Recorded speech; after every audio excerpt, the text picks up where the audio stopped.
Good morning, Alpharetta. I want to thank you for watching the introductory video and returning to see me for session 1 of this series today. If you were just seeing this for the first time, I would suggest watching the introductory video first. I put the link on next door with this video so it is easy to get to. So let's jump straight into it. Today we will be discussing police and citizen interactions. There are 3 types of contacts we can have. The first encounter is a Tier 1 encounter. That is, simply put, a consensual conversation. This means there is no legal authority to detain or stop a person unless they agree to speak with us. If someone walks away, we can follow them briefly, but we cannot force them to stop. The next and most misunderstood type of contact is a Tier 2 encounter. It is called investigative detention. It is also often referred to as a Terry stop because of U.S. Supreme Court case Terry v. Ohio. In that case, the Supreme Court formally acknowledged investigative detention as a reasonable or investigatory tool that is less than an arrest, but it still restrains a citizen's free movement. A very brief explanation of the case is that an officer observed individuals who were acting outside the manner of everyone else. They were walking back and forth by a shopping center. They would frequently stop, speak to each other, walk away from each other, and meet up again. They did this several times. They never got into a car or went into a store. This activity led the officer to believe they were casing the area. In a Terry stop, an officer must have reasonable, articulable suspicion that a specific person has committed, is committing, or is about to commit a specific crime. The stop may not be based on mere suspicion or a hunch, or just thinking this person looks funny over there. The stop must be supported by facts and observations that the officer can articulate as likely criminal behavior based on his or her training and experience. I'm going to give you an example. So I set up a little bit of a scenario referencing the example I was speaking to. So this all happened back when I was on patrol a handful of years ago. We would have entering autos frequently in the area of the mall, down North Point Parkway, Haynesbridge Road. There's a lot of restaurants, retail areas, businesses, like I said, the mall, where that would be a high target area for the crime of entering auto. There'd be a lot of shopping, people doing business, leaving things in cars that were valuable. And so what would happen is people would know that they would target that area. And then as a result, we'd have a lot of cars broken into with items stolen from them. So I'm on patrol. I already know this information. And part of what I'm doing is on patrol, driving around through those businesses, doing business patrols, checking on those kind of areas, those parking lots, and looking for that type of activity as a proactive way to go out and try to identify, deter, and detect that type of crime in order to keep everybody as safe as possible. So while I'm doing that, I happen to observe a vehicle that's parked with a gentleman hanging kind of half out of it. He gets out, and this is going to be kind of the scenario that I reenact a little bit for you. So we're gonna kind of pretend that I'm patrolling the parking lot here for a minute. I'm going to flip it around so you can kind of see like what a body camera would look like. But as I'm coming around the parking lot, I see this car parked behind another vehicle with a male kind of inside the second car that's in the space. As I'm approaching the vehicles, I see a male inside of the parked car. He exits the vehicle with items in hand, gets into the suspect car, and drives away. As I pass the victim car, I notice a small puncture mark under the door handle that is consistent with a method of forced entry into a vehicle used to commit the crime of entering auto. At that time, I don't have probable cause to make an arrest, but I do have plenty of articulable, reasonable suspicion based on the facts described that this specific person appears to have committed a crime. This gives me the legal authority to detain him, so I made a traffic stop on the car. They were cooperative and compliant throughout my investigation. I was able to determine that he took personal items out of his own car that was broken down and took them to a friend's car. The damage to his vehicle was because he was recently the victim of having his car broken into, and he had not yet been able to repair the damage. After my investigation, I was able to determine that he did not commit a crime, and I had no probable cause to make an arrest. His compliance and cooperation allowed me to dispel my concerns and suspicions. Ultimately, he was released and free to go. One of the important takeaways from this is compliance is of the utmost importance. Had he been non-compliant, it would have made the stop much more difficult and potentially dangerous for us all. Keep in mind, you know you are a good person, but the officer does not know you. They are only acting on the facts they have at the time, so please allow them to do their job. The final and most restrictive contact is a Tier 3 encounter. That is an arrest. Arrests must be supported by probable cause, which results in an individual's liberty being taken away. The most common misconception about the arrest process is Miranda. If you've ever watched TV or a movie, you know almost without fail, as soon as the cops make the big bust, Miranda is read. So, what is Miranda? Miranda is simply a statement that an officer reads to inform a suspect of their Fifth Amendment right against self-incrimination. What you would think is that we are always required to read Miranda, but we are not. There is a two-pronged test to determine when Miranda applies. The first one is if the suspect is in custody, and the second one is if they are being questioned about the criminal activity relating to their investigation. If they are in custody, they can still be questioned about their identification and some other limited factors, but they cannot be questioned about directly relating to the investigation. So I said probable cause is needed in order to make an arrest. But what is probable cause? It is simply a set of facts and circumstances that would lead a reasonable person to believe that the suspect has committed or is committing a crime. Another topic that I have heard discussed is that if the arrest was legal, why wasn't the suspect convicted? So we're going to speak to that now. There are many reasons for this, but ultimately it is because the level of evidence required to make an arrest is less than that required to convict somebody. If the levels were the same, there would be no point in the court system, or it would make it so difficult for officers to make necessary arrests they wouldn't be able to. Probable cause allows officers to reasonably arrest people, but the burden of proof in order to convict somebody in court is actually much greater.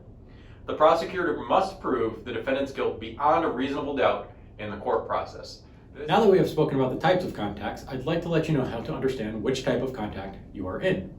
The easiest way to find out is just ask, am I free to leave? Am I being detained or stopped? If you are being detained or arrested, you must comply. If not, you are free to leave or stay. If you're being detained or arrested, you can ask for more information like why. Depending on the situation, the officer may not immediately answer. Just allow them some time. Then, if he or she doesn't answer, then ask them again. The reason for this is because the officer is in the middle of the most dangerous time of the encounter, which is the arrest and handcuffing process. This allows the officer the ability to focus singularly on the arrest and avoid multitasking during the most dangerous portion of the contact. Keep in mind, you know you are a good person. Maybe you feel as though you're being illegally detained because you know that you are not the offender. Understand, the officer does not know you, and he or she is legally allowed to conduct an investigation in order to dispel their concern or suspicion or establish probable cause for an arrest. I've had people get mad at me for just checking on the suspicious circumstances that they were involved in, even though I was doing so to ensure their own safety. Our job is frequently reactive, but it is also inherently proactive. We need to be nosy. If we do not proactively investigate suspicious activity or have self-initiated contact with people, we would be much less effective at deterring and identifying crime and maintaining safety. So what are the commonalities of all the previous interactions? Well, most of them are negative. Even if the officer is 100% professional, correct, courteous, and unbiased in every single one of his or her actions. The reason for this is because we cannot stop you to tell you good job. Most citizens have a lack of positive contact because the only way officers can do so is through Tier 1 consent, as we already covered. So we frequently and necessarily have to work within the Tier 2 confines. This is why I continue to serve. I am fortunate to be in the unit that I'm in, the Community Services Unit, because my main function is to be a representative of the police department to our neighborhoods. To answer their questions, concerns, like I said earlier, I'm not going to get into that a lot because I already covered that in the introduction, but it's to be able to create as much positive and proactive encounters as I possibly can in our community. And that is something that I really love to do, and I'm also very passionate about, which is why I've taken the time to create this series. Our job is inherently invasive. A simple traffic stop is based on a person's illegal activity. Even a minor violation poses a great and unknown risk to the officer. Examples of common minor offenses are equipment violations such as brake lights, or moving violations such as speeding. Both are contributing factors to accidents. We make those stops to keep the roads safe, but just because it is a minor violation does not mean that it is not dangerous. At the time of the stop, you know you are just picking your kids up from school, going to work, or going to the store. But the officer does not know you, and they do not know that. They have to be prepared for other, more dangerous circumstances. It is possible that we have actually stopped someone who just committed a crime, has a warrant out for their arrest, or is doing something illegal that the officer does not know about right away. Those people are going to naturally think that is why they are being stopped. Some of them are willing to hurt and kill officers to get out of the consequences for their choices they make. This makes them and the situation extremely dangerous. We have had officers severely hurt and hospitalized from the result of minor traffic stops for minor equipment violations. So, if we approach you with caution, shine a light through your car, look into your back seat, ask you to roll your windows down, turn your music off, get off your phone, keep your hands on the steering wheel, turn off the car, get out of the car, or anything else like that, please understand that there is a reason for the command. Even if you don't understand at the time or feel like the officer is plain wrong, just do what is asked of you. This will help ensure that there is no legitimate reason for force to be used. And that is not the right time to fight it because it will only escalate the situation. There is a right time to fight it, and I will explain that in more detail soon. We're going to switch gears and talk about profiling, what I call being nosy. Is it legitimate or not? It is a commonly misunderstood aspect of police work, so I want to spend a minute to break it down. Profiling is simply a proactive investigatory tool we use to deter and detect crime. Officers should not ignore someone loitering around your home, car, school, or workplace out of fear of being wrong. What if it's the homeowner, a teacher, a visitor, and they get mad at me for trying to keep them safe? I have personally had this happen to me. Profiling can be reactive by being dispatched to calls. Officers must respond to dispatched calls, and we can only go off the information that we have at the time. We are to serve and protect the community, and this is one way that we protect you. There are two realities, the perspective of the officer versus the perception of the citizen. They are both realities, but the actual truth is usually somewhere in the middle. Officers can criminally profile people, meaning we can use suspect descriptions such as race, gender, age, size, clothing, a vehicle, etc. to identify people. We can use suspect actions, such as reasonable articulable suspicion that we can observe, which is, as I said, a tier 2 encounter earlier, and you can use my Bahama Breeze stop as an example for that. There is also criminal profiling. The FBI would create a profile for somebody of a large-scale importance, such as maybe a serial killer or something like that, to determine a lead in order to help identify the individual. Officers cannot racially or otherwise profile people, meaning we cannot and should not stop Hispanic drivers with no cause just based on the assumption that they don't have a license. We cannot and should not detain a black person just because of skin color. We're going to continue speaking to profiling, and just a little twist on it is we're going to speak to citizen racism and how that affects police and citizen contacts. So citizen racism is basically when an individual uses their own biases in order to make a call to the police that sounds worse than it really is, just based on their own racism, in hopes that the police will somehow further their own agenda. I've heard this called weaponizing the police pretty recently. The big example that jumps out at me occurred in Central Park, New York. I'm sure most of you are pretty familiar with it. A lady, Amy Cooper, who's a white woman, initiated a false report to the police against Chris Cooper, a black man. She made the call sound much worse than the actual situation, which was essentially just a civil dispute over a dog. In the call, she stated that she was being threatened, and she was ultimately charged with filing a false report. Now go back to the two realities. There's the officer's perspective and the citizen's perception.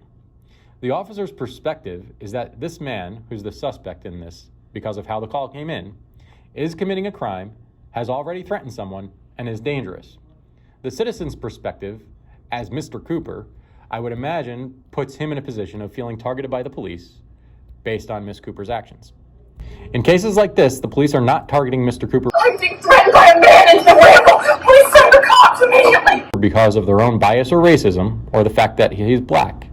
They are just responding to a call. We go where we get dispatched based on the information that we know at the time. The important thing to remember is you know you are not a criminal, but the police do not immediately know that. We can come to that conclusion, but you must comply to allow us to determine what is actually going on. These calls put officers and citizens in a tough spot because it further drives a wedge between us and the black community. It creates a barrier that needs to be overcome before we can even begin to do our jobs. I have responded to calls where before I can even say hello or speak to somebody, I get called racist or just told that I want to hurt or kill black people. I promised you a solution, so here are the best things to do for actual or perceived officer misconduct. I want you to know what you can do if an officer does something you think is inappropriate. It's two letters I want you to remember, the letter C and the letter C. It stands for comply and complain. First thing is to comply. Once you've done that, then I want you to complain. I need to ask for a supervisor to respond to the scene or go to the police department immediately after the contact. Once you've done that, I want you to report the issue to the supervisor. It may be a misunderstanding that can be explained by the supervisor to you. Once you speak to the supervisor, if that's not the case, you can file a complaint if there is wrongdoing. Per policy, all of our complaints will be investigated. Does corruption still exist, or the good old boy system? I am certain that there are still examples of this with some jurisdictions, but law enforcement is continuing to improve and rid our profession of this activity. We at the Alpharetta Police Department strive to act with integrity and accountability for our actions. So why is compliance vastly important? Because non-compliance escalates the situation and may cause the officer to take an action they otherwise wouldn't have. This generally prevents a use of force. The reason why I have this picture up here is because I have kids, and I thought it would be helpful to frame this in another perspective that could be more relatable. So a picture is worth 1,000 words. We all look at her face and know that she is being non-compliant with her parents, right? So as a parent, what do? Do you do nothing and let her disobey you? I want my kids to grow up in an environment where they learn respect, rules, responsibility, and consequences, whether good or bad, for their actions and choices. If I let her grow up to be defiant and disrespectful, that's just not healthy. So as a parent, if I'm faced with the non-compliance, what do? Maybe I use my dad voice, take away a toy, put her in timeout, but I can't allow her to not listen. The difference between parenting and law enforcement is your kids aren't being non-compliant because they want to physically hurt or kill you. They are just learning and growing, and they don't know any better. As police officers, we are forced to make split-second life and death decisions in circumstances that are tense, uncertain, and rapidly evolving. So if we say, drop the gun, let me see your hands, get out of the car, stop resisting, put your hands behind your back, compliance is critical because we must overcome, and we are legally allowed to overcome, whatever resistance we are met with. The difference is I can't put a suspect in timeout or take away his Xbox. We are limited in the ways we are able to overcome non-compliance, and it usually results in a use of force. Force is not our first choice, but sometimes we have no other choice.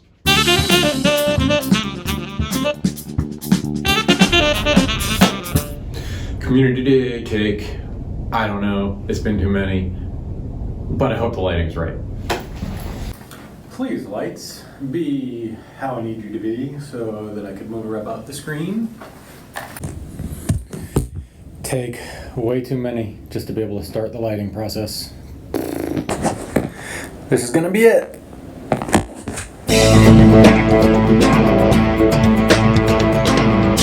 So what does CC accomplish? It accomplishes accountability for officers' actions if they were wrong. They will face consequences, such as being disciplined, being placed on leave without pay, being fired, among other options. This contributes to police legitimacy by law enforcement taking responsibility for and accepting the consequences of our own actions. Also, it builds understanding of why the officer did whatever it was they did. On the citizen's part, because if the officer acted appropriately, the supervisor can explain that on the scene.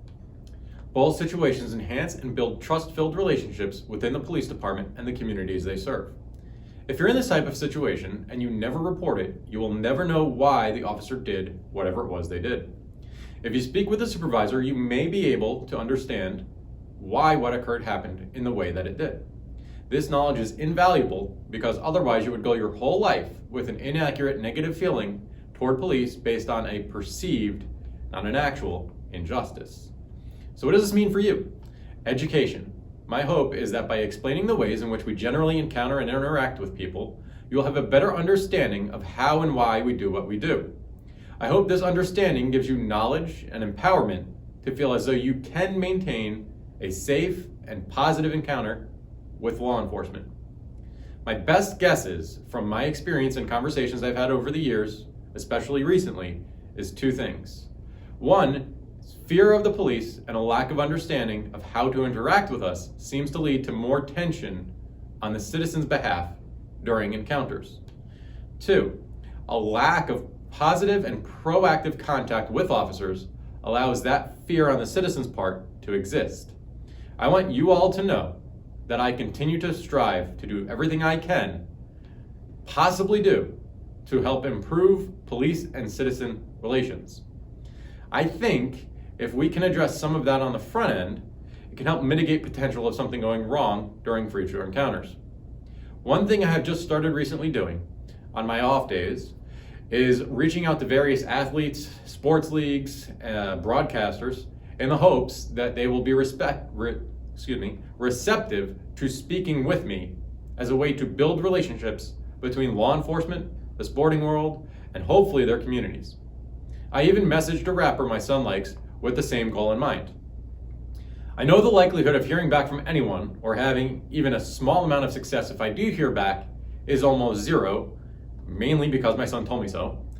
But just because something is a huge undertaking with seemingly no chance of success does not mean that it is not worth fighting for.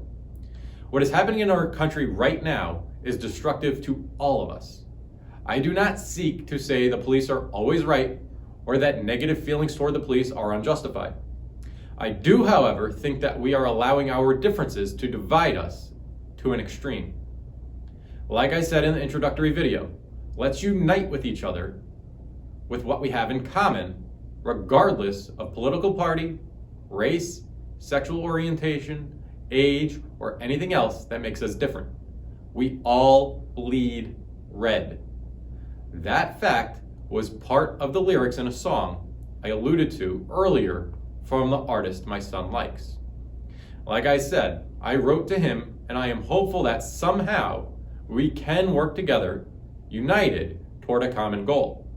On the surface, we have seemingly nothing in common. I don't know him, but superficially, I'm white, he is black. I'm a cop, he's a musician.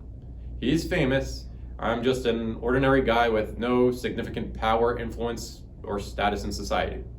But the one thing that I think we both have in common, and both believe in, is that what is happening right now is destructive to all of us. And we both seek to do whatever we can to heal it. My hope is that we can do so cohesively. So what can I do? So we spoke to what I hope I can do for you, but what can I personally do directly? I can create as many positive and proactive encounters as I possibly can. And that is one thing that I absolutely love about my job. And I'm going to speak to many ways that we do that in the fourth part of the series. But for now, I'll just leave it at that.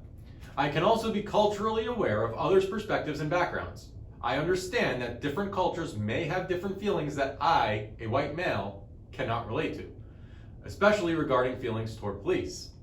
So while I cannot directly experience those feelings, I can do my best to put myself in that situation in order to understand those feelings and empathize with them to the best of my ability. So I know what it's like to be hated, treated poorly, attacked, and degraded for a characteristic about yourself. While it is not the exact same, and I cannot relate to being a minority firsthand, I do know how it feels to be targeted and treated unfairly and unequally to others by virtue of being blue. So despite the fact that I can't relate or understand fully, I can use my experience to express and feel empathy towards others. I also hope that I can provide you with a framework of what to expect during an encounter with police officers based on the tiers and other factors we discussed, as well as give you insight into interactions, your rights, and recourse you have against misconduct. So what's next? We're going to speak about arrest situations and use of force coming up in the next part of the series. So I'm going to ask if you have any questions. I'm going to open it up. I want you to be able to ask me anything. Like I said, I'm going to create a follow-up video after responding to any questions, concerns, comments, things like that that you have related to the previous video and this one. All I ask is that with whatever questions and comments and concerns you do have, just ask me and bring them up to me respectfully, and I will do my best to answer and respond to them to the best of my ability. So I'm going to transition to the slide that has my contact info. This is going to be the last slide in the presentation. I want you to send questions and concerns, like I said, to me. There's my work email, so please feel free, do not hesitate to respond back to me. And just stay tuned for the follow-up video, and I'm going to address as much of it as I possibly can, and we'll move on to the next part of the series after that. Thank you.